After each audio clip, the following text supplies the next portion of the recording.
Deforestation है और भी कुछ फैक्टर्स क्या क्या हो सकते हैं ऐसे कुछ बता सकते हैं? Deforestation, forest fire, pollution, population, हाँ, over population, over consumption. Over consumption, sustainability नहीं मेंटेन जो हो रही है हाँ, उसका भी ध्यान रखा जाए। डेवलपमेंट प्रोजेक्ट जो भी है बहुत सारे। फीडबैक साइकिल्स के बारे में कुछ बता सकते हैं? हाँ? फीडबैक साइकिल्स, सॉरी, इस बारे में फीडबैक साइकिल का बात। फीडबैक साइकिल से क्लाइमेट से ही रिलेटेड, जैसे कि ये एक ऐसा साइकिल है, लूप है, जो कि एक बार स्टार्ट हो जाता है वो फिर बंद नहीं होता है। ठीक है, कब बंद होगा वो नेचर पे डिपेंड करता है। जैसे कि बर्फ़ का पिघलना, ठीक है, जैसे हिमालयन में और अलग जगह पे क्लाइमेट चेंज के कारण टेम्परेचर बढ़ा तो बर्फ़ पिघली, ठीक है। जैसे ही बर्फ़ पिघलेगी तो क्या होगी, अंदर की जो मिट्टी है वो बाहर आ जाएगी, है ना। तो मिट्टी बाहर आने से क्या होता है, जैसे सनलाइट जो है बर्फ़ पे पड़ती है तो वो रिफ्लेक्ट कर जाती है, ठीक है। लेकिन जब मिट्टी निकलेगी तो वो रिफ्लेक्ट तो नहीं करेगी, वो सोख लेगी, तो मिट्टी और गर्म हो जाएगी। जब मिट्टी और गर्म होगी तो फिर आसपास की जो बर्फ़ है वो और पिघलेगी, फिर वो पिघलेगी और तो फिर और मिट्टी निकलेगी, और मिट्टी निकलेगी तो और सनलाइट एब्जॉर्ब करेगी, फिर और बर्फ़ पिघलेगी। मतलब ये लूप बनी है। अब उसको ह्यूमन नहीं रोक पाएगा, ये चीज़ है। और भी चीज़ें हैं कि अब ये एक बार स्टार्ट हो गया तो पिघलते पिघलते कहाँ तक क्लाइमेट चेंज सिर्फ नहीं रह जाएगा, क्लाइमेट कैटास्ट्रोफी बन जाएगा, और बन चुका है। मतलब अभी जो करंट में देखिएगा एवरेज टेम्परेचर जो है 1.5 डिग्री, जो पेरिस समझौते में बोला गया था कि 1.5 डिग्री में हम लोगों को रोक देना है, बट अभी लगभग क्रॉस कर चुका है वो 2 तक, किसी 2024 में 2 तक टच किया था।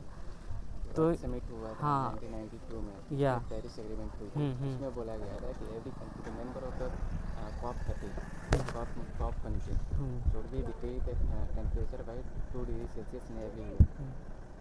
तो ये सब जो बातें होती हैं वो डेवलप्ड कंट्री के लिए होती हैं। मतलब इसे डेवलपिंग कंट्री जो अंडर डेवलप्ड हैं उनको COP का जो कॉन्फ्रेंस की जो एग्रीमेंट हुई थी उसे मेंटेन करना, इससे फॉलो करना बड़ी पॉसिबल नहीं है।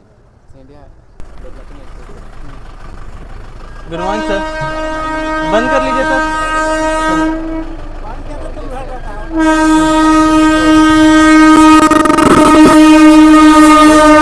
रूल्स एंड रेगुलेशंस को तो रोका जा सकता है, मतलब Yes, sir. क्योंकि ये डेवलपिंग बोल रहे हैं सर, जो लोग रूल फॉलो यहाँ नहीं करते वो क्या लाइफ को और हिस्से में रूल फॉलो करते होंगे? इसको हम लोग पढ़ लिए इन्फॉर्मेशन की तरह लेंगे ये करना है, बट तो कैटास्ट्रोफिक वर्ड यूज़ हो जाता है, तो मतलब ये मास एक्सटिंक्शन की ओर जाता है हम लोगों को। और ये छोटी बात नहीं है, अगर आप इसको डिटेल में देखोगे ना तो अभी आ गया वो। सुधार के लिए क्या कर सकते हैं सर? 5-10 साल में आपको उसका असर दिखेगा। जैसे मानसून अभी देखे होंगे पिछले 1 साल में किस तरह से चेंज हुआ है। समर के टाइम मानसून आ गया था पिछले साल, तो वेदर पैटर्न चेंज हो रहे हैं, एक्सट्रीम वेदर इवेंट्स हो रहे हैं। कैलिफोर्निया में वाइल्ड फायर, सॉरी सर, आप कोई दिक्कत नहीं है, आवाज़ नहीं कितने है। सालों में आता है, बट अब बहुत quickly आ रहा है। चले क्या? हाँ हाँ, हाँ, ये पीछे चले कि आगे चले? वो आगे जाए कि पीछे?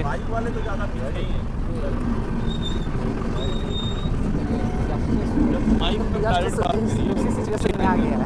तो ठीक है। हाँ ठीक है, आपसे मिल के अच्छा लगा। अब देखिएगा एक बार सर्च करके, सारे महत्वपूर्ण मुद्दे पर हैं। ठीक है, थैंक यू।